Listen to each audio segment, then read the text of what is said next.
الحمد لله نحمده ونستعينه ونستغفره ونؤمن به ونتوكل عليه ونعوذ بالله من شرور أنفسنا ومن سيئات أعمالنا من يهده الله فلا مضل له ومن يضلله فلا هادي له ونشهد أن لا إله إلا الله وحده لا شريك له ونشهد أن سيدنا ونبينا وشفيعنا وحبيبنا ومولانا وأولانا محمدا عبده ورسوله صلى الله عليه وعلى آله وسلم تسليما كثيرا كثيرا أما بعد فأعوذ بالله من الشيطان الرجيم بسم الله الرحمن الرحيم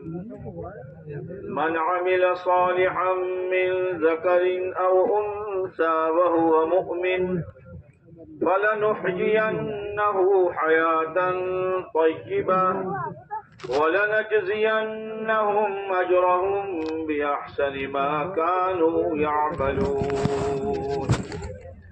وقال الله تبارك وتعالى ومن أعرض عن ذكري فإن له معيشة ضنكا ونحشره يوم القيامة أعمى قال رب لم حشرتني أعمى وقد كنت بصيرا. وقال رسول الله صلى الله عليه وسلم الدين يسر. وقال رسول الله صلى الله عليه وسلم الدين النصيحة أو كما قال عليه الصلاة والسلام. میرے محترم دوست و بزرگوں، دنیا بہت پریشان تھی، حالات کی شکار تھی، لڑائی جھگڑا ان کا شیوا بن چکا تھا اور برائیاں ان کی گھٹی میں پڑ چکی تھی، کوئی خیر کی شکل نظر نہیں آ رہی تھی۔ کرم فرمایا اللہ نے اور مہربانی فرمائی اللہ نے کہ اللہ نے بشریت کو اور انسانیت کو اور اپنے بندوں اور بندیوں کو دنیا اور آخرت کی تباہی سے بچانے کے لیے اور بربادی سے بچانے کے لیے اور ان کی دنیا اور آخرت کی زندگی بنانے کے لیے اپنے پیارے نبی حضرت محمد صلی اللہ علیہ وسلم کے ذریعے سے ایک ایسا صاف ستھرا پاکیزہ طریقہ کہ مالدار بھی چل سکے، غریب بھی چل سکے، جوان بھی چل سکے، بوڑھا بھی چل سکے، دیہاتی بھی چل سکے، شہری بھی چل سکے، پڑھا لکھا بھی، ان پڑھ بھی، ہر ایک اس راستے پر چل کر اپنی دنیا اور آخرت کی زندگی میں مزے اڑائے، دنیا میں رہے تب تک اللہ کے رحمت کے سائے کے نیچے رہے، اور دنیا سے جائیں تو فرشتوں کی جرمٹ میں جنت کی بشارتیں لے کر جائیں۔ ایسا پاک صاف ستھرا راستہ اللہ نے اپنے پیارے نبی علیہ السلام کے ذریعے سے بھیجا۔ اتر کر ہیرا سے سوئے قوم آئے، ایک نسخے کیمیا ساتھ لائے صلی اللہ علیہ وسلم۔ پھر یہ راستہ کسی زمانے کے ساتھ خاص نہیں، کسی قوم و برادری کے ساتھ خاص نہیں، کسی علاقے کے ساتھ خاص نہیں، یہ ہر ایک کے لیے، جو بھی بشر ہے، جو بھی انسان ہے، ہر ایک کے لیے یہ راستہ ہے۔ جو چلے گا اور جو چلا، اللہ نے ان کی زندگی کیسی بنائی، کس طریقے سے دنیا میں عزتوں کے سائے کے نیچے انہوں نے زندگی گزاری، اور کس طرح آپس میں بھائی بھائی بن کر ایک دوسرے کے ساتھ ایثار اور ہمدردی کے ساتھ زندگی گزار کر ایک نمونہ امت کو دے کر گئے. یہ ایک نمونہ ہے. آج جو امت پریشان ہے، جس لائن کی بھی پریشانی ہے، وہ اس لیے نہیں ہے کہ امت کے پاس مال و دولت، زمین و جائیداد، روپیہ پیسہ نہیں ہے. وہ اس لیے نہیں ہے کہ امت کے پاس عہدہ، ڈگری، ایجوکیشن و گریجویٹ طرح نہیں ہے. وہ اس لیے نہیں ہے کہ امت کے پاس رہنے کے لیے بڑی بڑی حویلیاں نہیں ہیں. اور اس لیے نہیں ہے کہ امت کے گزارے کے لیے امت کے پاس بڑے بڑے کاروبار، فیکٹریاں اور کارخانے نہیں ہیں. یہ اس لیے نہیں ہے. اور اس کا زندگی کے بننے کا اور زندگی میں چین، سکون، راحت آنے کا اس کے ساتھ کوئی واسطہ ہی نہیں ہے. پھر کیوں پریشان ہے؟ آج تو پریشانیوں میں ڈبکیاں لے رہے ہیں، پریشانیوں کے سمندر میں ڈوبے ہوئے ہیں. کوئی نکالنے کے لیے آئے کہ بھائی ہاتھ پکڑ لو، ہم تم کو نکال دیں گے، تو ہاتھ میں ہاتھ دینے کے لیے تیار نہیں ہے. کیا ہے؟ اور اتنا یاد رکھنا، جب تک حضرت محمد صلی اللہ علیہ وسلم کے لائے ہوئے طریقے پر امت نہیں آئے گی، سونے کی کاروں میں گھومیں، سونے کے بنگلے میں رہیں، ایک وقت میں سینکڑوں آئٹمیں پکا کر کھائیں اور ایک دن میں ابجوں کا نفع حاصل کرے، چین سکون نصیب نہیں ہوگا، نہیں ہوگا، نہیں ہوگا. اس لیے اللہ کا فیصلہ ہے، اللہ کا فیصلہ. اور اللہ کا فیصلہ فلن تجد لسنت اللہ تبدیلا ولن تجد لسنت اللہ تحویلا. اللہ کا فیصلہ بدلا نہیں کرتا، اللہ کا فیصلہ نہیں بدلے گا. جیسے اللہ نے فیصلہ کیا ہے کہ مرچ تیکھی ہوگی، نمک کھارا ہوگا، شکر میٹھی ہوگی، دودھ سفید ہوگا. زمانے بدل جائیں، لوگ بدل جائیں، اس میں فرق نہیں ہوگا. اب اللہ کا کیا فیصلہ ہے؟ اللہ کا فیصلہ وہی ہے جو میں نے 2 آیتیں پڑھی ہے. اور یہ دین کی محنت، دعوت و تبلیغ کی محنت، چاہے مقامی ہو یا بیرون کی ہو، یہ اسی لیے ہے کہ امت اس بنیاد پر آئے،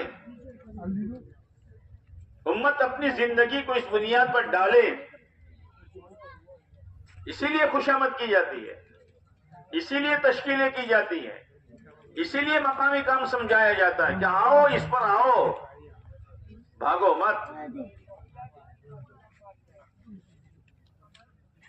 کیا ہے اللہ کی سنت؟ جو مزیدار زندگی گزارنا چاہے. کون ہے ایسا جو مزیدار زندگی نہ چاہتا ہو؟ جو بھی مزیدار زندگی گزارنا چاہے. اللہ نے کسی کو متعین نہیں کیا کہ مالدار، جو بھی 2 کام کریں. اللہ یہ 2 کام کرنے کی ہم سب کو اور پوری امت مسلمہ کو اللہ توفیق دے دے. اجی اڑوے آمین کو.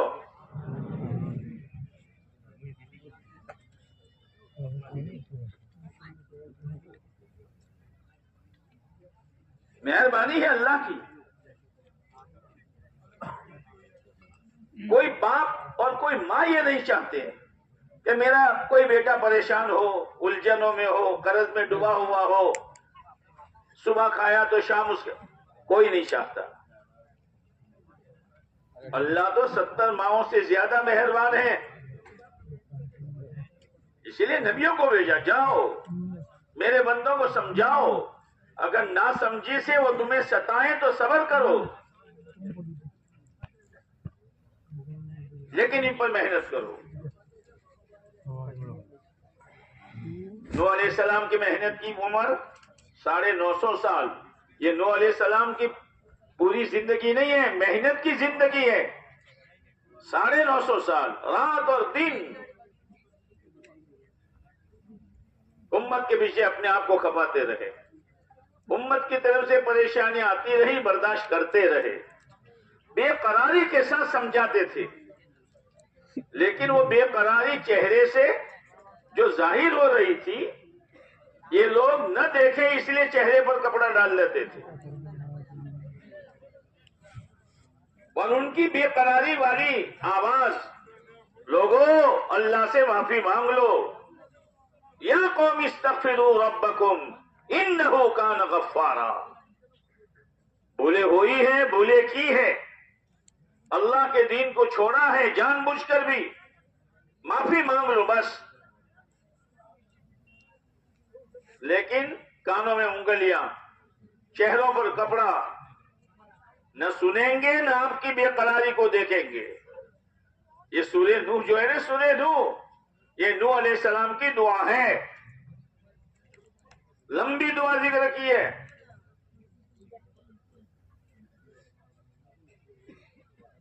تمام نبیوں کی زندگیاں دیکھو، سمجھا رہے ہیں، گمراہی سے نکالنے کی محنت ہو رہی ہے، اور سامنے والی قوم یہ کہتے ہیں اے نبی تم گمراہ ہو، تم بے وقوف ہو۔ نبی میں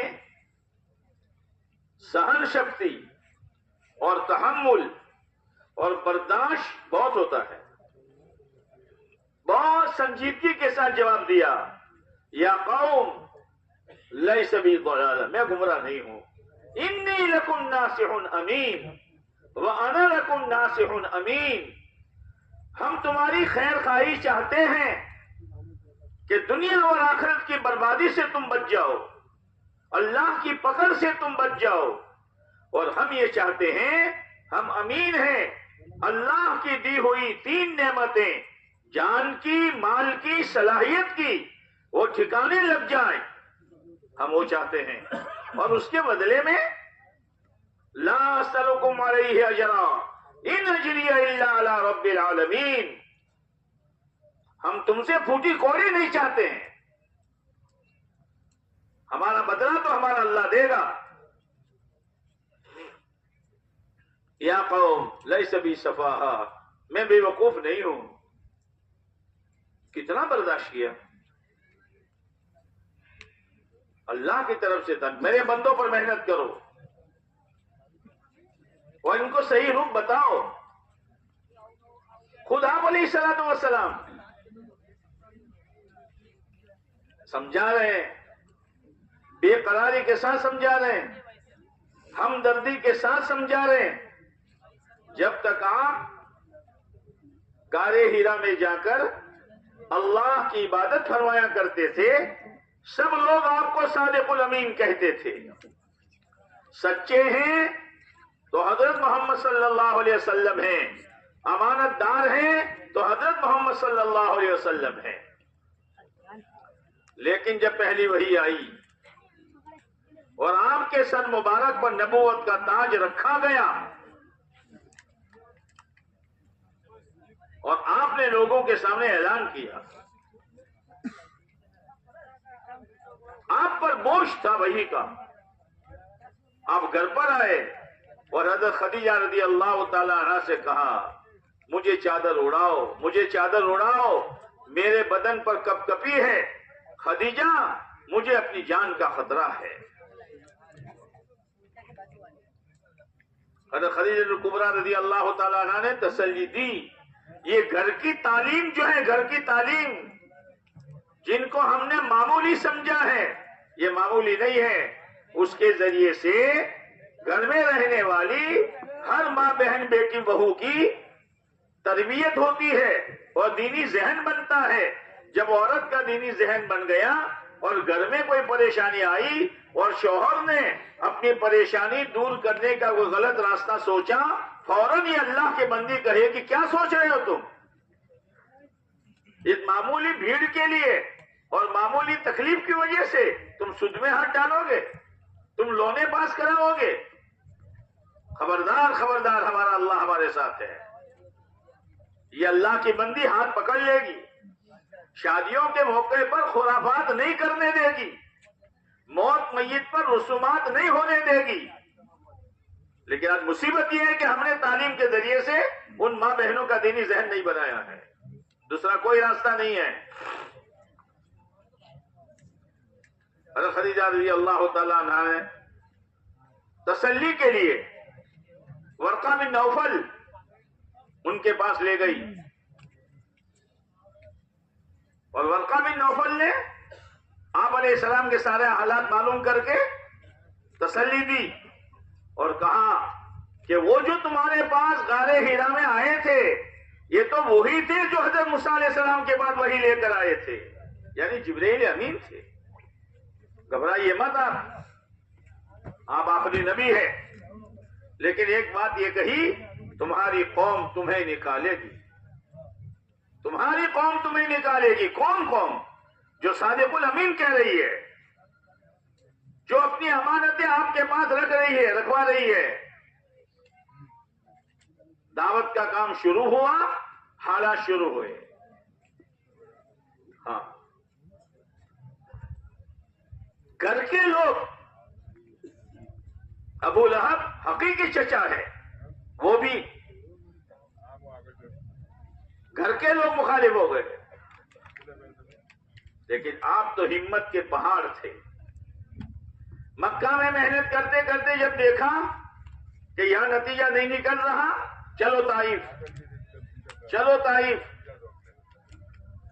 ہم نے تو ابھی طے نہیں کیا کہ اس کام کو کام بنانا ہے، تھوڑی سی ملاقات کر کے مایوس ہو جاتے ہیں، تھوڑی سی تشکیل کر کے مایوس ہو جاتے ہیں۔ آپ علیہ السلام نے مکہ مکرمہ سے طائف تک کا 70 کلومیٹر کا سفر پیدل فرمایا ہے۔ اس وقت حاجی جاتے ہیں، سڑکیں بنی ہوئی ہیں، ٹراویل ہیں، وہاں پیدل آپ تشریف لے گئے ہیں، راستہ ہموار نہیں تھا، اس امید پر کہ مکہ والوں نے میری بات نہیں مانی تو طائف والے مانیں گے۔ اور طائف میں جا کر پہلے بڑے بڑے سرداروں کے پاس گئے، یہ ہمارا خصوصی گشت ہے، یہ ہمارا خصوصی گشت ہے۔ خصوصی گشت میں علماء سے، امام صاحب سے، مولوی صاحب سے، وکیل صاحب سے، ڈاکٹر صاحب کے، دنیا کے چودھریوں سے ملاقات کی جاتی ہے۔ اور عام طور سے جو قوم کا بڑا ہوتا ہے وہ سمجھدار ہوتا ہے، یہ الگ بات ہے کہ ابو جہل کی طرح بدھو ہو۔ ہاں ہوتے ہیں۔ ایک نے کہا اگر تم سچے تھے تو مکہ والوں نے تمہاری بات کیوں نہیں مانی؟ ایک نے کہا اگر تم سچے ہو تو ٹھیک ہے، جھوٹے ہو تو تمہاری بات ماننے سے ہمیں کیا فائدہ؟ ایک نے تو ایسا کہا رعاذ باللہ کہ اللہ کے سوا تمہیں کوئی ملا ہی نہیں۔ کیا گزری ہوگی؟ کیا گزری ہوگی؟ یا تو بات کرتے کرتے، تشکیل کرتے کرتے کسی نے ذرا تیور بدل دیا، ذرا لہجہ بدل دیا کہ بھائی نہیں جانا چاہیے ان کے پاس، نہیں جانا چاہیے، چھوڑو یار، ایسے ہی کریں۔ دعوت ہے کہ ہمارے شہر سے نکل جاؤ، کیا گزری ہوگی؟ آپ واپس آ رہے ہیں، اوباش اور بدماش بچوں کو پیچھے لگایا، آپ ایک قدم اٹھاتے ہیں ایک پتھر، ایک قدم رکھتے ہیں ایک پتھر، اور وہ پتھر پنڈلیوں پر لگتا تھا، اور پنڈلی میں زخم بہت دیر کے بعد ہوتا ہے۔ پیشانی پر اگر پتھر لگے تو فوراً زخم، چہرے پر لگے تو فوراً زخم، لیکن پنڈلی پر لگے تو پنڈلی کی چمڑی سخت ہوتی ہے۔ چھری سے کاٹ کے دیکھیو، بہت سخت ہوتی ہے۔ پتھر پڑتے رہے، چمڑی کے اندر خون جمتا رہا، کالا نشان پڑتا رہا، یہاں تک کہ وہ پنڈلی پھٹی اور اندر سے خون نکلا۔ کس کا خون؟ کس کا خون؟ تمام دنیا کے انسانوں کے خون کا سمندر ایک طرف، میرے اور آپ کے آقا حضرت محمد صلی اللہ علیہ وسلم کا مبارک خون کا ایک قطرہ ایک طرف.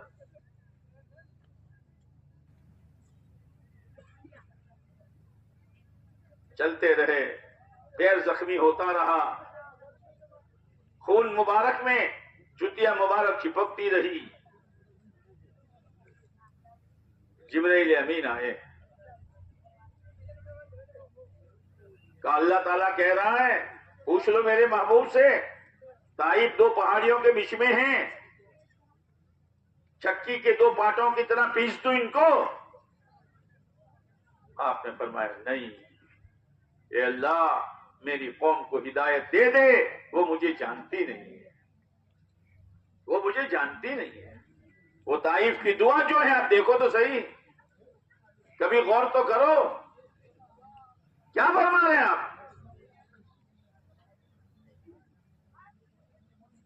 اے اللہ اگر یہ تکلیفیں ہیں اور تو ناراض نہیں ہے، مجھے ان تکلیفوں کی کوئی پرواہ نہیں ہے، اور اگر تو ناراض ہے تو تیری ناراضی کا دور کرنا ضروری ہے یہاں تک کہ تو راضی ہو جائے.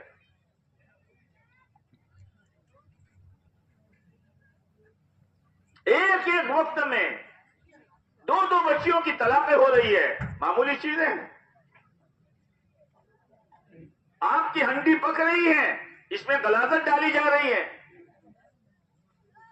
آپ اللہ کے گھر میں سجدہ ریز ہے، آپ کی کمر پر اونٹ کی اجری لا کے ڈالی جا رہی ہے. اللہ کے بعد جس نبی پاک علیہ السلام کا درجہ ہے، یہ حالات ہیں.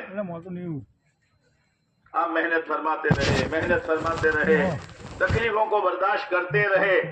آپ علیہ السلام ہجرت فرما کر گئے. بیٹی زینب رضی اللہ تعالیٰ عنہ نے سوچا میں بھی اپنی والد محترم کے پاس چلی جاؤں. چلی ہے اونٹنی پر سوار ہو کر، امید ہے حمل سے ہے.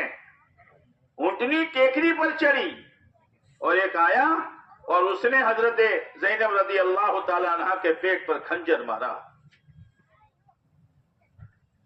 حضرت زینب رضی اللہ تعالیٰ عنہ لڑکتی ہوئی اونٹنی پر سے ٹیکری پر اور ٹیکری سے لڑکتی ہوئی زمین پر خون میں لت پت حمل بھی ثابت ہو گیا.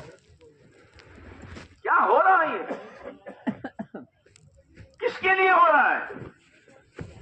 آپ تو بخشے آئے تھے، آپ کا مقام تو اللہ کی عطیہ تھا. اسی لیے یاد رکھنا، جس دعوت کے کام کرنے والے کے دل میں امت کی ہمدردی، امت کی خیر خواہی، امت کا درد نہیں ہوگا، خدا اس سے کام نہیں لے گا.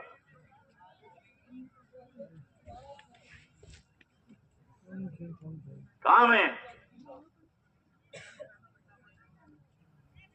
واپس لائی گئی مکہ مکرمہ، پھر پہنچی آپ علیہ السلام کے پاس. 7 سال تک اسی زخم میں رہی اور اسی زخم میں انتقال ہوا. آپ دفنا رہے ہیں، آپ کا چہرہ غمگین ہے. پھر آپ کے چہرے پر بشاشت. صحابہ کرام کے پوچھنے پر کہا گیا میری بیٹی زینب بہت کمزور تھی. فضائل سنو، فضائل سنو، رومال جھاڑ کر بھاگو مت.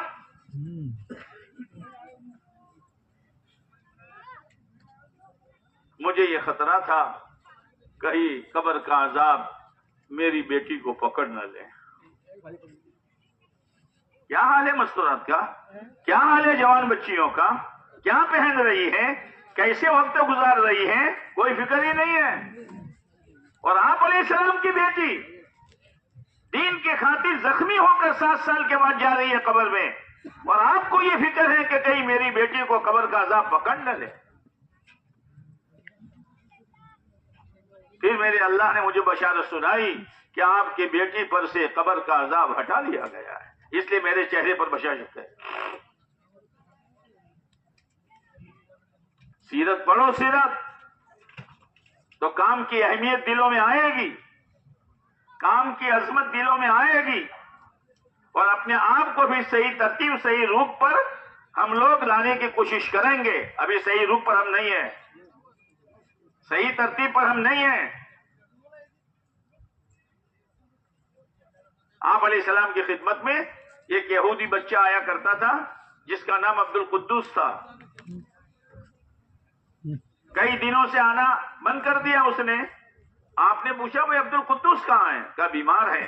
آپ فوراً تشریف لے گئے. بالکل آخری حالت، اب مرے تب مرے. اندر کی کوڑن تھی. ایک بچے کو نمونیا ہو جاتا ہے اور ڈاکٹر کہتا ہے خطرے میں ہے، سیریس ہے. ماں باپ کو کھانا اچھا نہیں لگتا، کسی سے بات کرنا اچھا نہیں لگتا، نیند نہیں آتی، حالانکہ نمونیا کا نتیجہ موت.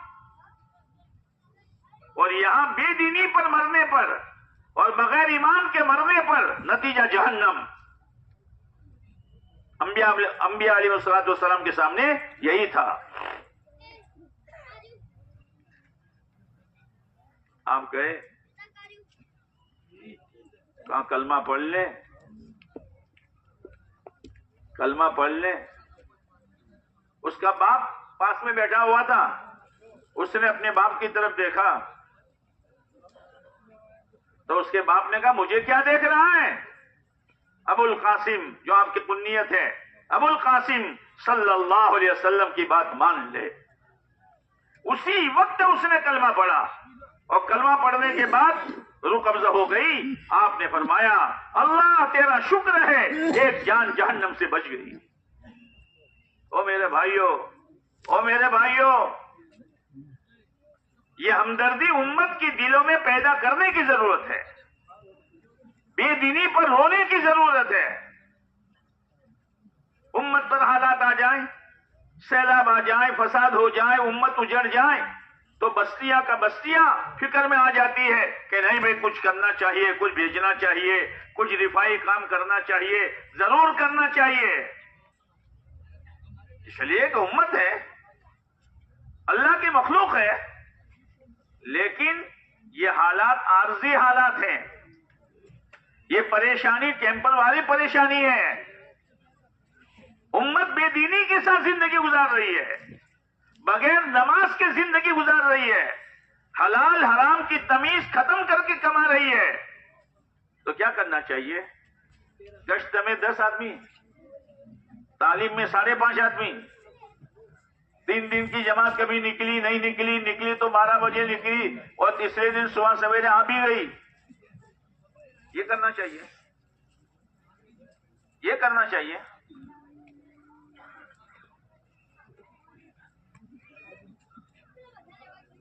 امت کی ہمدردی یہی ہے کہ خوشامد کر کے، سمجھا بجھا کر، اللہ کے سامنے رو دھو کر امت کا روح دین پر لانے کی ضرورت ہے، تاکہ امت دنیا کے پریشانی سے بھی بچ جاوے اور آخرت کی ہمیشہ کی پریشانی سے نجات پا لے.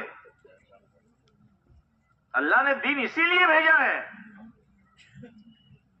اللہ کا فیصلہ ہے جو بھی دنیا میں چین، سکون، راحت، اطمینان، عزت، برکت، مدد کے ساتھ زندگی گزارنا چاہے تو کام کریں. کیا 2 کام؟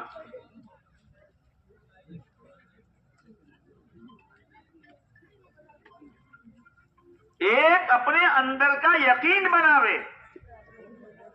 اس لیے کہ آدمی کو دوڑانے والی چیز جو ہے وہ اندر کا یقین ہے. جیسے گاڑی کو دوڑانے والی چیز اندر کا پیٹرول ہے، CNG ہے یا ڈیزل ہے، جو دھواں بن کے اڑ جاتا ہے، لیکن اس کے بغیر تو ٹائر حرکت نہیں کر سکتے. اندر کا یقین آدمی کو چلاتا ہے. ایک شخص کسی کارخانے میں گیا، سیٹھ صاحب کوئی جاب ہے؟ ہیں. کتنی سیلری کیا ہوگی، پگار کتنا ہوگا؟ کہ مہینے کے 10,000. ٹھیک ہے، اتنے بجے آنا، اتنے بجے جانا. اب گھر آتا ہے، خوشی خوشی آتا ہے، گھر والوں کے لیے کچھ لاتا ہے، گھر والوں کے لیے خوشی میں کچھ لے کر جاتا ہے. کیا بات ہے، آج بہت خوش ہو کہ جاب ملی ہے. اچھا لیکن دیکھ صبح 7 بجے جانا ہے، 5 بجے مجھے اٹھا دینا، الارم تو میں بھی رکھوں گا، لیکن کبھی گہری نیند میں الارم تو اٹھا دینا 5 بجے، اور 6 بجے مجھے یہاں سے ٹفن لے کر نہا دھو کر ناشتہ کر کے نکلنا ہے، 7 بجے وہاں پہنچنا ہے۔ ابھی تنخواہ ملی نہیں ہے، ملنے والی ہے، لیکن یقین ہے 1 دن 2 دن 3 دن 4 دن 15 دن 25 دن، اب مہینے میں کتنے رہے؟ ارے بولو نہیں ہوں، 5 دن۔ کوئی مل گیا، بھائی کہاں ہو، نظر نہیں آ رہے ہو؟ ارے معلوم نہیں، بہت پریشان تھا، جاب ملی ہے، کہاں پر؟ فلاں کارخانے میں، اور سیلری کے 10,000۔ تو سامنے والا سن کر ہنستا ہے۔ ہنسنا کئی طریقے کا ہوتا ہے۔ تو اس نے کہا کیوں ہنستے ہو؟ کہ نہ کوئی بات نہیں ہے۔ کوئی بات ہے؟ کہو تو صحیح کہ اصل میں نے بھی وہاں جاب کیا تھا، 10,000 مجھے بھی بتائے تھے، 4 مہینے کی تنخواہ میری باقی ابھی ملی نہیں ہے۔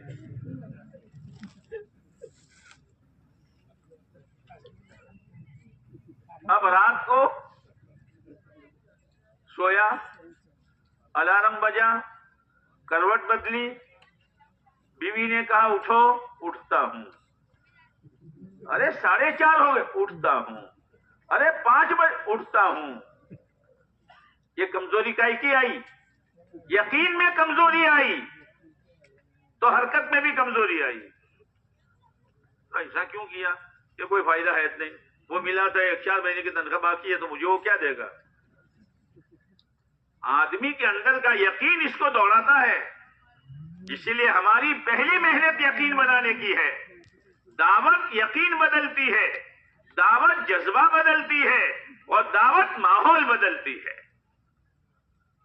جذبہ بھی دعوت سے بدلے گا، یقین بھی دعوت سے بدلے گا، اور ماحول بھی دعوت سے بدلے گا۔ ایک تو اپنا یقین بناؤ۔ کیا یقین؟ کہ کرنے والی ذات، عزت اور ذلت، کامیابی اور ناکامی، کاموں کا بنانا اور بگاڑنا، یہ سب کس کے ہاتھ میں ہے؟ زور سے بولو، اترے اندر۔ اللہ ہی کے ہاتھ میں، اللہ ہی کے ہاتھ میں۔ جب اللہ سے ہونے کا یقین بیٹھ گیا، بس اب اللہ کے احکامات پر چلنا آسان۔ جیسے اس نے کہا تھا 10,000، جب تک یقین تھا 5 بجے بھاگنا آسان، 7 بجے وہاں پہنچنا آسان، آنے میں بھی تکلیف، جانے میں بھی تکلیف، خود کا سادھن نہیں تھا، جاتا تھا بھی سٹلیے میں اور آتا تھا بھی سٹلیے میں، اور سٹلیے میں تو بہت اچھی سیٹیں ہوتی ہیں، کبھی وہ سٹلیہ خالی ہوتا ہے، خالی ہوتا ہے، آ جاؤ، کب اٹھے گا؟ بھرے گا تب اٹھے گا، ایک ایک کو لے کے تھوڑا دوڑے گا وہ۔ یقین اصل ہے، یقین۔ اسی لیے حضرت مولانا الیاس صاحب رحمۃ اللہ فرمایا کرتے تھے، اللہ سے صحابہ کرام والا ایمان و یقین مانگو کہ اللہ ہمیں صحابہ کرام والا ایمان و یقین تو دے دے۔ ایسا یقین کہ محنت کرتے کرتے جان دے دی، دعوت کا کام کرتے کرتے ہاتھ کٹ گیا، چمڑی ہے، ہاتھ لٹک رہا ہے، واپس نہیں آئے۔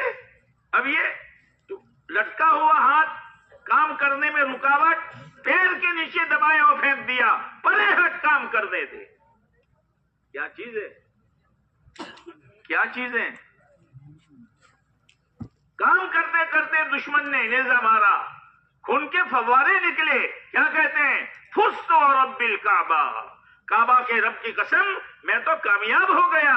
تو مارنے والا بھی یہ سوچتا ہے خون کے فوارے ہیں، جان خطرے میں ہے، ابھی تھوڑی دیر کے بعد رخصت ہو جائیں گے، کامیابی ہے تو کائی کی کامیابی ہے۔ اس نے دیکھا جب اللہ کے دین پر محنت کرتے کرتے مرنے میں اتنا مزہ ہے تو جینے میں کتنا مزہ ہوگا؟ اشہد ان لا الہ الا اللہ واشہد ان محمد رسول اللہ صلی اللہ علیہ وسلم۔ یہ ہے یہ ہے اندر کا یقین. جب اندر کا یقین بن گیا اب بدن سے نکلنے والا ہر عمل صحیح ہوگا اللہ کے حکم کے مطابق, پیارے نبی علیہ السلام کے طریقے کے مطابق. بس اللہ کیا کہتا ہے؟ اللہ کیا کہتا ہے؟ فَلَنُحْيِيَنَّهُ حَيَاةً طَيِّبَةً. اللہ کہہ رہا ہے, جیسے وہ کارخانے والے کہہ رہا ہے نا, ہر مہینے کتنا بولو, کم بولو, 10. اللہ کیا کہہ رہا ہے؟ تو تیرا پرانا مکان مت دے, پھٹے پرانے کپڑے مت دے, تو پھیری کرتا ہے مجھے معلوم ہے, تو نوکری کرتا ہے مجھے معلوم ہے, تیرے پاس زیادہ ملکیت نہیں ہے, لیکن تو میری مرضی پر ہے, سن لے. فَلَنُحْيِيَنَّهُ حَيَاةً طَيِّبَةً. مزیدار زندگی میں گزرواؤں گا, مزیدار زندگی. اور میرے بندے یہ تو صرف دنیا میں ہے. جو ویٹنگ روم ہے, ویٹنگ روم کیا ہے؟ کیا ہے؟ ہاں, سفر کر کے کہاں جانا ہے؟ گھر. سفر کر کے کہاں جانا ہے؟ اور ہمارا گھر کیا ہے؟ جنت. وَلَنَجْزِيَنَّهُمْ أَجْرَهُمْ بِأَحْسَنِ مَا كَانُوا يَعْمَلُونَ. میرے بندو, جو میری مرضی کے مطابق زندگی گزار کر آئے ہو, یقین صحیح کرتے ہوئے, اب میں جو بدلہ دوں گا اس بدلے کو کوئی سوچ نہیں سکتا ہے. بہتر سے بہتر بدلہ دوں گا. مالک الملک, زمین اور آسمان کا مالک ہے, جو کسی کا محتاج نہیں ہے. وہ کہہ رہا ہے تو دنیا کی زندگی کا بننا بھی موقوف دین پر, اور آخرت کی زندگی کا بننا بھی, بولو نا. اور دین بہت آسان, الدین یسر, دین بولتے نہیں ہو, دین بہت آسان. گاڑی چلانا آسان ہے. میرے جیسا گاڑی چلائے گا, جو سائیکل نہ پکڑ سکتا ہو چلائے گا. کھیتی کرنا آسان ہے, کھیتی کرنا آسان ہے. بھائی سنا کہ بریانی میں 5 چیزیں ہوتی ہے, کتنی؟ تو پھر کو کھایا نہیں. بریانی میں 5 چیزیں ہوتی ہے, تیل, گوشت, چاول, مٹن, مسالہ. کتنی ہوئی؟ اب میں نے بھی کہا, آپ نے بھی سنا, میں بنا دوں گا بریانی, آپ بنا دیں گے. ہم جیسے بنانے بیٹھیں گے نا, تو بنانے کے بعد بھی دیکھ کھول کر مشورہ کرنا پڑے گا کیا نام رکھے اس کا.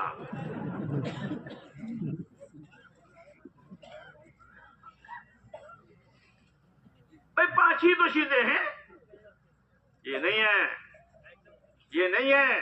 الدین یسر, دین آسان ہے جب دین کو سیکھیں گے تب آسان ہے. اب بچیانوں کو دیکھو, منٹوں میں دیکھے تیار کر رہا, کیوں؟ اس لیے کہ اس نے سیکھا ہے. ہم دیکھ کیا, گھر والی کو دیکھ کر ایک روٹی صحیح نہیں کر سکتے ہم. ہاں, اگر روٹی بنانے جائیں گے نا تو بھارت کا نقشہ بنے گا, گول نہیں بنا سکتے. اور وہ بچوں سے باتیں کرتی کرتی, سہیلی آئے باتیں کرتی کرتی شاندار گول قسم کی پھلکیاں بنا رہی ہے, اس لیے کچھ نے سیکھا ہے.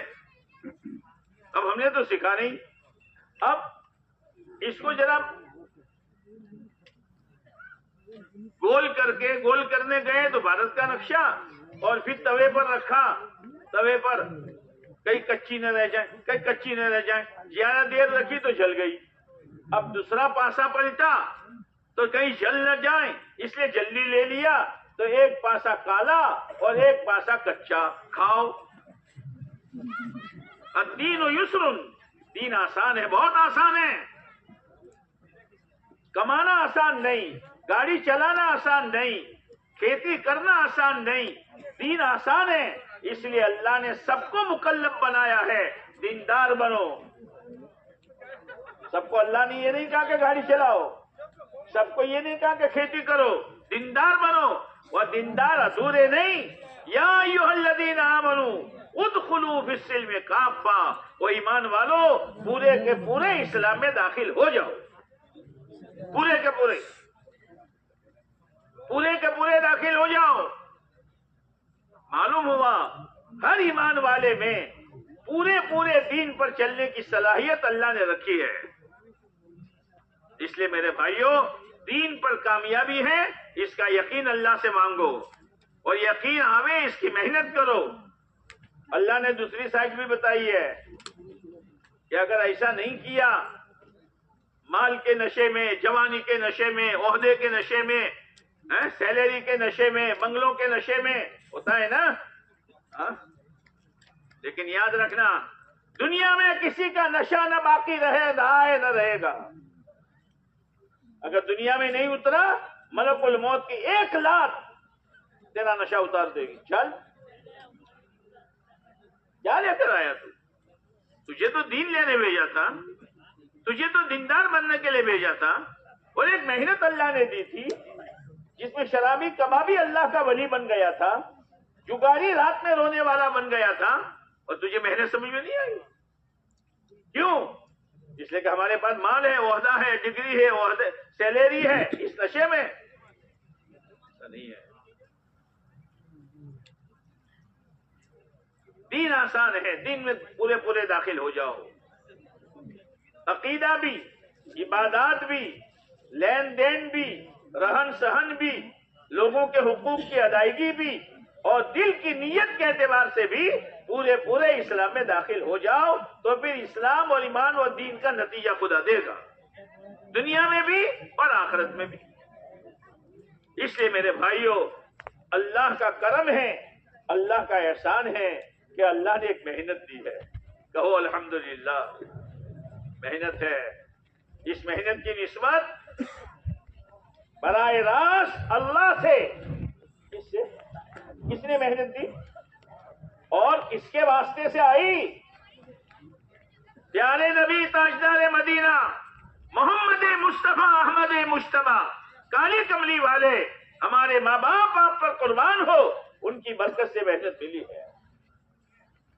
حالانکہ محنت تو نبیوں کی تھی. ہم جیسے آئے گئے نتو خیرے خیراتی جمعراتی کو مل گئی، ہم کیا کریں گے؟ لیکن مالک کا احسان ہے کہ لو، یہ تم بھی لو، تم بھی لو، تم بھی لے لو. کرو محنت، کرو محنت. جو میری محنت ہے، میرے محبوب علیہ السلام کی لائی ہوئی محنت ہے، اور میرے چہیتے بندے صحابہ کرام کی محنت کی ہوئی ہے. لو، تم بھی لے لو. یہ محنت ہے. جب دین آسان ہے تو دین کی محنت بھی، زور سے بولو، دین آسان تو دین کی محنت بھی آسان. یہ جو مقامی 5 کام ہیں، غور تو کرو یار. 5 کام میں پہلا کام مسجد وار جماعت میں بیٹھنا. یہ بیٹھنا کیا ہے؟ کیا سوچنے کے لیے بیٹھنا ہے؟ فکر یہاں سے بدلے گا. آج تک تو میں نے دکان کو، دھندے کو، کاروبار کو، عہدے کو، ڈگری کو سوچا. اللہ تیرا شکر ہے کہ 10 منٹ مسجد وار جماعت میں بیٹھ کر میرا فکر بدلا کہ میرا دین اور امت کا دین، میرے اعمال اور امت کے اعمال. کتنی مبارک سوچ ہے، کتنی مبارک سوچ ہے. پھر اس مشورے میں کبھی بیرون کا تقاضا، بھائی ملاقات کرنی ہے، کبھی مستورات کی جماعت کا تقاضا، کبھی چلے 4 مہینے کی تقاضا، کبھی 4 مہینے کی جماعت کے نصرت کا تقاضا. یہ ساری چیزیں سوچی جا رہی ہے. کریں گے تو کچھ لوگ، پوری مسجد اور جماعت تو جائے گی نہیں، لیکن اس سوچ پر اللہ جو کرنے والوں کو اجر دے گا، وہ بیٹھنے والوں کو بھی خدا اجر دے گا. آسان ہے کہ نہیں ہے؟ بولتے نہیں ہو. آسان ہے کہ نہیں ہے؟ بہت آسان. بنیاد فکر ہے، اور اللہ نے 2 طاقتیں دی ہے، ایک کرنے کی طاقت اور ایک سوچنے کی طاقت. پہلے آدمی سوچتا ہے پھر کرتا ہے. یہی ہے نا کہ پہلے کرتا ہے پھر سوچتا ہے. پہلے فکر ہوتا ہے پھر عمل ہوتا ہے. اس لیے مسجد و جماعت میں بیٹھنا بہت بڑی نیکی ہے اور اپنی آخرت کے بننے کا اور نیکیوں کے ذخیرے جمع کرنے کا بہت بنیادی عمل ہے. اس لیے نیت کرو کہ انشاءاللہ صبح سے ہی بولو تو بھاگ جاؤ گے رات کو اجتماع سے. ہم جن بولو یعنی یہاں سے جانے کے بعد جب کل دعا ہوگی اور عام طور سے ہماری مسجد وال جماعت بیٹھتی ہے فجر کے بعد، وہاں سے لے کر موت تک ہم اس عمل کو پابندی کے ساتھ کرتے رہا کریں گے. اصل میں پابندی نہیں ہے اس لیے نتیجہ ظاہر نہیں ہوتا. پابندی اہتمام کے ساتھ بیٹھنا، فکر کے ساتھ بیٹھنا، اپنی آخرت بنانے کی نیت کے ساتھ بیٹھنا، امت کے ایک ایک فرد تک دین پہنچے اس کی فکر کے ساتھ بیٹھنا. آدمی عمل اپنی طاقت کے مطابق کرے گا لیکن فکر تو بولو نا. اسی لیے کہتے ہیں کہ دائی کی فکر کی بلندی کتنی، دائی کی فکر کی بلندی کتنی کہ آسمان جیسی. آسمان کتنا بلند ہے؟ سیڑھی لگا کر ہاتھ لگانا چاہو تو تارا کھینچ کے لے آؤ. آسمان کی بلندی پوری دنیا میں بسنے والے ایک ایک بشر کو خدا ہدایت دے دے.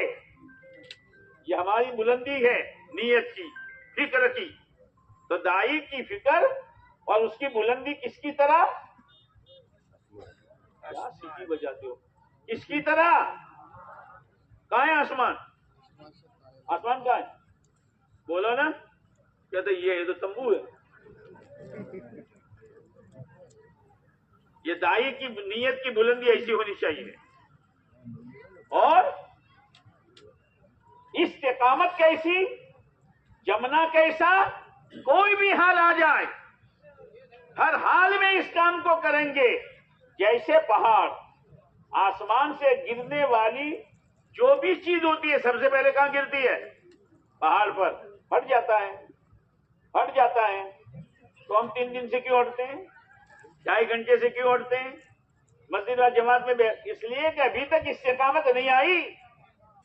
پہاڑ کی طرح جمنے کا کوئی بھی حال آ جائے ہر حال میں دعوت کی محنت کو بلند سے بلند نیت کے ساتھ انشاءاللہ کرتے رہا کریں گے. اور پھر کیا تمہیں جو کوئی ہم تو سننے کے لیے آئے ہیں نا. کیا بلندی نیت کی آسمان کی طرح اور جمنا پہاڑ کی طرح اور بوجھ اٹھانا، تقاضے اٹھانا. جو بھی تقاضا آ جائے، یا ملاقات وہاں ملاقات یہاں ملاقات، اس جماعت کو لے کر جانا ہے، اس جماعت کی نصرت میں جانا ہے. بھئی اس کا کوئی امیر نہیں ہے، میرے 3 دن لگے میں نہیں دیکھوں گا، میں تو تقاضے کا بوجھ اٹھاؤں گا. یہ بوجھ اٹھانا اونٹ کی طرح ہوگا. اونٹ پر 1 بوری رکھو یا 10 بوری رکھو، 10 بوری رکھے گا تو امڑا کرے گا. یہ ہے کام. اونٹ کی طرح بوجھ لیتے رہیں گے. ہم تو سبھی کریں گے. مستورات کا تقاضا بھی، اسٹوڈنٹ کا تقاضا بھی، معذورین کا تقاضا بھی، اندرون کا تقاضا بھی، بیرون کا تقاضا بھی، جو بھی ہم تو اٹھائیں گے. ہم تو اسی لیے. اور اتنا سارا کرنے کے بعد اپنے آپ کو اتنا چھوٹا سمجھنا اور اتنا حقیر سمجھنا جیسے زمین ہے. بھئی جوتا پہن کے چلو تو بھی، باٹا کا پہنو تو بھی، اور ٹائر کا پہنو تو بھی، پیدل چلو تو بھی، ڈوری والا پہنو تو بھی، اور بغیر ڈوری والا گاڑی چلے تو بھی، بائک چلے تو بھی، مائک چلے. سب کہاں؟ یہ زمین پر. آج جو مدیرہ جماعتیں ٹانگیں کھینچی جاتی ہے نا، کیا ہے یہ؟ اس کی بات اچھی نہیں لگتی، اس کی رائے اچھی نہیں لگتی، آئی ایم سم تھنگ. یہ کیا ہے؟ یہ اندر سے کچھ ہے، اندر میں کچھ کھچڑی پک رہی ہے. ہاں، تواضع اور چھوٹا پن زمین کی طرح، نیتوں کی بلندی آسمانوں کی طرح. اور دعوت کے کام پر جمنا پہاڑ کی طرح، اور دعوت کے تقاضوں کو لینا، بولو نا بولو نا کیا مال بولو نا، اچھا سب سے سیکھے ہو اونٹ کی طرح، بات سمجھ میں آ گئی؟ اللہ مجھے بھی توفیق دے، اللہ آپ کو بھی توفیق دے، پر آج تو فیصلہ کرنا ہی کرنا ہے کہ انشاءاللہ اس 5 کام کو اپنی زندگی کا مقصد بنا کر ہر حال میں کرتے ہی رہنا ہے۔ اب یہ مشورہ ہو گیا، دوسرا عمل کیا ہے بھائی؟ ارے بولو تو نہیں یار جی، دوسرا عمل کیا ہے؟ 5 کاموں میں 2 تعلیمیں ہیں۔ تعلیم کے ذریعے سے جذبہ بنتا ہے، لیکن میرا جذبہ بنا بیوی کا نہیں بنا، میرا بنا بیٹی کا نہیں بنا، میرا بنا ماں کا نہیں بنا، تو پھر گھر میں چلے گا نہیں۔ ہر ایک کا جذبہ بنے، اس لیے مسجد کی تعلیم میں ہر حال میں مجھے بیٹھنا ہے، اس میں میری تربیت ہے اور میری جذبے کا بدلاؤ بھی ہے۔ اس یقین کے ساتھ فضائل اعمال معمولی چیز نہیں ہے، یہ لکھائی گئی ہے امت کی تربیت اور اصلاح کے لیے، لیکن میں نے بھی اور آپ نے بھی آج تک فضائل اعمال پوری نہیں پڑھی ہے۔ ہماری تعلیم صحیح ترتیب پر نہیں ہے۔ صحیح ترتیب ہماری تعلیم کے ہمارے بڑوں کی طرف سے بتائی گئی ہے کہ روزانہ ہر فضائل میں سے تھوڑا تھوڑا پڑھو، حکایت صحابہ میں سے، فضائل نماز میں سے، فضائل ذکر میں سے، فضائل قرآن میں سے، فضائل تبلیغ میں سے تھوڑا تھوڑا پڑھو روزانہ۔ کیوں؟ تاکہ روزانہ امت کے سامنے ہر عمل کی فضیلت آتی رہے۔ یہ فضائل رمضان جو ہے نا، رمضان میں صرف وہی فضیلت ہم پڑھتے ہیں، تو باقی اعمال کی فضیلت کہاں گئی؟ ٹھیک ہے بھائی رمضان ہے تو جناب اس میں سے کچھ زیادہ پڑھو، لیکن دوسرے فضائل کو مت چھوڑو۔ فضائل حج آ گیا تو اس میں سے تھوڑا زیادہ پڑھو، لیکن باقی فضائل کو مت چھوڑو۔ یہ ہمارے صحیح ترتیب ہے، تاکہ روزانہ ہر عمل کی فضیلت آتی رہے گی تو جذبہ بنے گا ہر عمل کے کرنے کا۔ یہ ہمارا صحیح رخ ہے۔ گھر کی تعلیم میں بھی یہی ہے، روزانہ تھوڑا تھوڑا پڑھو، روزانہ تھوڑا تھوڑا پڑھو، اور تعلیم اس وقت کرو جبکہ مسجد کے نمازی اس وقت زیادہ رہتے ہو، تاکہ لوگوں کو فائدہ ہو۔ تو پہلا کام مسجد و جماعت میں بیٹھنا، دوسرا کام 2 تعلیمیں ماں بہنیں تعلیم کر رہی ہے لیکن ان کو پتہ نہیں کہ مقصد کیا ہے۔ بزرگوں نے کہا ہے پڑھو ثواب ملے گا، پڑھ رہی ہے بیچاری، 1 حدیث پڑھی، 2 حدیث پڑھی، پھر سبحان اللہ بحمدہ ہو گیا بولا؟ نہیں، ان کے دل و دماغ میں یہ بٹھاؤ کہ یہ گھر کی تعلیم ہماری تربیت کا سامان ہے، ہماری اولاد کی تربیت کا سامان ہے، اسی سے ہمارا جذبہ بدلے گا اور چیزوں سے اعمال کی طرف، دنیا سے آخرت کی طرف، مخلوق سے اللہ کی ذات کی طرف ہمارا دل بدلے گا اور اس کی طرف میلان ہوگا۔ اسی لیے گھر کی تعلیم فکر کے ساتھ، پھر گھر کی تعلیم میں 6 صفات کا مذاکرہ بھی کرو۔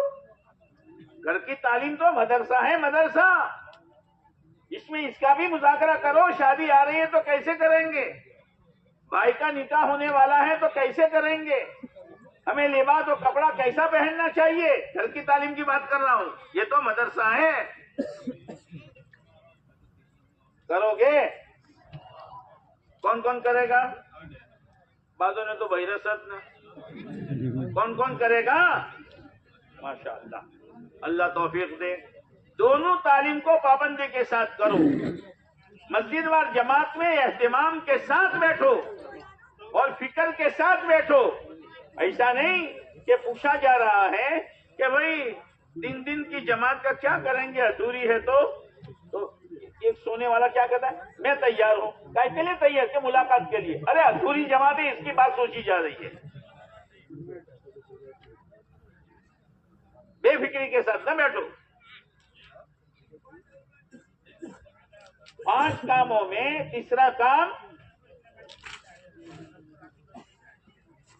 اگر بولو ہوتا ہے بعد میں سمجھاؤں گا. تیسرا کام ہفتے کے 2 گشت. میرا جذبہ تعلیم سے بنا, میرے گھر والوں کا جذبہ تعلیم سے بنا, لیکن محلے والوں کا دینی ذہن نہیں بنا تو محلے والے میرے گھر آئیں گے, میرے گھر والے بولو نا محلوں کے جائیں گے تو ان کی بے دینی کا اثر میری بچیاں, میرے بیٹے, میرے پوتے, میرے نواسے لیں گے. اس لیے گشت کے ذریعے سے محلے کے ایک ایک گھر کا ذہن بنانا ہے دین کا. یہ مقصد ہے, یہ مقصد ہے. گشت معمولی چیز نہیں ہے. اسی لیے حضرت مولانا الیاس رحمۃ اللہ علیہ فرمایا کرتے تھے کہ گشت جو ہے وہ ریڑھ کی ہڈی ہے, ریڑھ کی ہڈی. ریڑھ کی ہڈی صحیح ہے, اٹھنا بیٹھنا چلنا دوڑنا سب آسان. اور اگر ریڑھ کی ہڈی میں کمزوری آ گئی, بیٹھا ہے تو اٹھ نہیں سکتا, کھڑا ہے تو بیٹھ نہیں سکتا, کروٹ بدل نہیں سکتا, اس لیے کہ ریڑھ کی ہڈی میں کمزوری آئی ہے. گشت ہمارا 2 نمازوں کے درمیان کا وقت فارغ کرو. اب میں آپ کو بتاؤں مشورہ کتنی دیر کا. ارے بھائی مسجد میں جماعت میں بیٹھو کہ کتنی دیر بیٹھتے ہو, گڑبڑ. 10-15 منٹ 20 منٹ گن لو, اس لیے کہ روزانہ کرنا ہے, ہر ایک کو کرنا ہے. اب لمبا مشورہ کرو گے تو لوگ اکتا جائیں گے. تعلیم کتنی دیر مسجد کی بولو, ہاں آدھا گھنٹہ.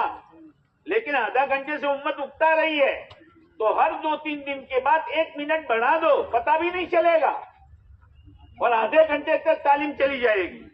ایک دم سے کرو گے تو لوگ اکتا جائیں گے. گھر کی تعلیم بولو نا 1 گھنٹہ 1.5 گھنٹہ مذاکرہ ہے آپس کا, لیکن اس میں بھی ذرا تھوڑا. چلو آدھا گھنٹہ مسجد کا لے لو, آدھا گھنٹہ گھر کی تعلیم کا لے لو, کتنا ہوا 1. اور 20-25 منٹ 20 منٹ مسجد وال جماعت, 1 گھنٹہ 20 منٹ, یہی ہوا نا. اور گشت میں ہفتے میں 1 مرتبہ, او میرے بھائیوں, روزانہ کرنے کے 1 عمل مسجد وال جماعت, دوسرا عمل تعلیم, تیسرا عمل 2.5 گھنٹہ. ہفتے میں 1 مرتبہ کرنے کا عمل 2 گشت, اور مہینے میں 1 دفعہ کرنے کا عمل 3 دن. ذرا حساب تو لگاؤ کہ کتنا دے رہے ہیں, اور اللہ اس کے نتیجے میں ہمیں دین کی حقیقت دے گا, اعمال کی عظمت دے گا, آخرت کا فکر دے گا, اعمال کا ذوق اور شوق دے گا. کتنا بڑا نفع ہے. لیکن یقین کی کمزوری ہے. اللہ وہ یقین مجھے بھی نصیب فرما دے, اللہ وہ یقین آپ کو بھی نصیب فرما دے. اب گشت محلے میں دین آوے, لوگوں کا دینی ذہن بنے. 2 نمازوں کے درمیان کا وقت فارغ کرو, مغرب اور عشاء کے درمیان کا مثلا, تو پورا وقت فارغ کرو. یہ نہیں کہ مغرب کے بعد چلے گئے, کھا کر آ گئے. یہ اپنی مرضی والا گشت ہے, قربانی والا گشت نہیں ہے. قربانی کے ساتھ آؤ اور قربانی کے ساتھ بیٹھو.